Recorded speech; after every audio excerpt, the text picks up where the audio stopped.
ಪ್ರಿಯ ವೀಕ್ಷಕರೇ, ಕಲಿಯುಗ ಕಾಮಧೇನು, ನಡೆದಾಡುವ ದೇವರು, ಆಧುನಿಕ ಬಸವಣ್ಣ ಶ್ರೀ ಶಿವಕುಮಾರ ಸ್ವಾಮಿಗಳು ಲಿಂಗೈಕ್ಯರಾಗಿದ್ದಾರೆ. ಕಾಯಕ ಯೋಗಿ ತಮ್ಮ ಕಾಯವನ್ನು ತ್ಯಜಿಸಿದ್ದಾರೆ. ಹಲವಾರು ಬಾರಿ ಉಸಿರಾಟದ ತೊಂದರೆಯಿಂದ, ಶ್ವಾಸಕೋಶದ ಸಮಸ್ಯೆಯಿಂದ ಆಸ್ಪತ್ರೆ ಸೇರಿದ್ರೂ ಜನವರಿ 21 ದಿನಾಂಕದವರೆಗೆ ಪರಮಾತ್ಮನ ಸಾನ್ನಿಧ್ಯ ಸೇರಲು ಈ ಭೌತಿಕ ಶರೀರವನ್ನು ಧರಿಸಿಕೊಂಡಿದ್ರ ಅನ್ನುವಂತಹ ಪ್ರಶ್ನೆ ಹಲವರನ್ನು ಕಾಡ್ತಾ ಇದೆ. ಪುನರ್ಜನ್ಮ ಸಿದ್ಧಾಂತವನ್ನು ನಂಬೋದಾದರೆ ಆತ್ಮ ಒಂದು ಜೀವಿಯಿಂದ ಮತ್ತೊಂದು ಜೀವಿಗೆ ಸೇರ್ಪಡೆಗೊಂಡು ಪುನಃ ಜನ್ಮ ಪಡೆಯುತ್ತೆ.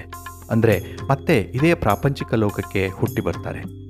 ಆದರೆ ಸಂತರಿಗೆ, ಯೋಗಿಗಳಿಗೆ, ಸಾಧಕರಿಗೆ ಪುನರ್ಜನ್ಮ ಇಲ್ಲ, ಶಾಶ್ವತವಾಗಿ ಪರಮಧಾಮದಲ್ಲೋ ಶಿವಲೋಕದಲ್ಲೋ ಇರ್ತಾರೆ ಅಂತ ನಂಬಲಾಗಿದೆ. ಇದನ್ನೇ ಶಾಸ್ತ್ರಗಳು ಹೇಳಿವೆ. ಮನುಷ್ಯ ಜನ್ಮ ಈ ಭೂಮಿಗೆ ಬರಲು ತಾಯಿಯ ಗರ್ಭದಲ್ಲಿ 9 ತಿಂಗಳು ಇರಬೇಕಾಗತ್ತೆ.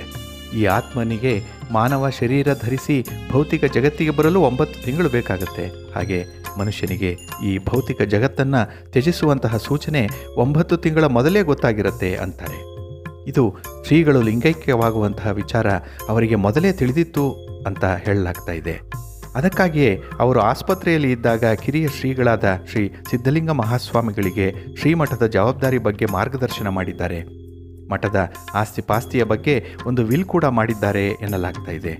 ಧರ್ಮೋ ರಕ್ಷತಿ ರಕ್ಷಿತಃ ಎಂದು ಒಂದೇ ಸಾಲಿನಲ್ಲಿ ಶ್ರೀಮಠದ ಜವಾಬ್ದಾರಿಯನ್ನು ಹೇಳಿ ಮುಗಿಸಿದ್ದಾರೆ.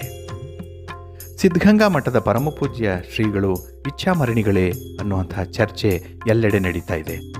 ಮಹಾಭಾರತದಲ್ಲಿ ಭೀಷ್ಮಾಚಾರ್ಯರು ಯುದ್ಧದಲ್ಲಿ ದಕ್ಷಿಣಾಯನದಲ್ಲಿ ಘಾಸಿಗೊಂಡು ಶರಶೈಯಲ್ಲಿ ಮಲಗಿದ್ರೂ ಕೂಡ ಉತ್ತರಾಯಣ ಬರುವವರೆಗೂ ತಮ್ಮ ಪ್ರಾಣವನ್ನು ಧರಿಸಿಕೊಂಡಿದ್ರು ಎನ್ನಲಾಗಿದೆ. ಆದ್ದರಿಂದ ಭೀಷ್ಮರನ್ನ ಇಚ್ಛಾಮರಣಿ ಅಂತಾರೆ. ಉತ್ತರಾಯಣದಲ್ಲಿ ಪ್ರಯಾಣ ಮಾಡುವಂತಹ ದಿವ್ಯ ಪ್ರಾಣ ಪುನರ್ಜನ್ಮದಿಂದ ಮುಕ್ತಿಯನ್ನು ಪಡೆಯುತ್ತೆ ಅಂತ ಶಾಸ್ತ್ರಗಳು ಹೇಳಿವೆ.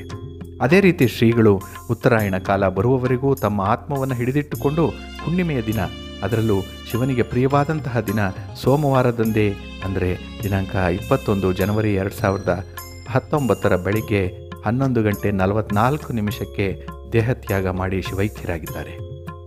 ಈ ದಿನ ಚಂದ್ರನಿಗೆ ಸಂಪೂರ್ಣ ಬೆಂಬಲ ಇರುವಂತಹ ದಿನ, ಅದರಲ್ಲೂ ಸರ್ವಾರ್ಥ ಸಿದ್ಧಿಯೋಗ ಇರೋ ದಿನ. ಇಂಥ ಶುಭ ದಿನದಂದು ಸಂಕ್ರಮಣ ಕಾಲಘಟ್ಟದಲ್ಲಿ ಶ್ರೀ ಶಿವಕುಮಾರ ಸ್ವಾಮಿಗಳು ತಮ್ಮ ಭೌತಿಕ ಶರೀರಕ್ಕೆ ಬಿಡುಗಡೆ ನೀಡಿದ್ದಾರೆ. ಆದ್ದರಿಂದ ಶ್ರೀಗಳು ಕೂಡ ಭೀಷ್ಮಾಚಾರ್ಯರಂತೆ ಇಚ್ಛಾಮರಣಿಗಳು ಅಂತಿದ್ದಾರೆ.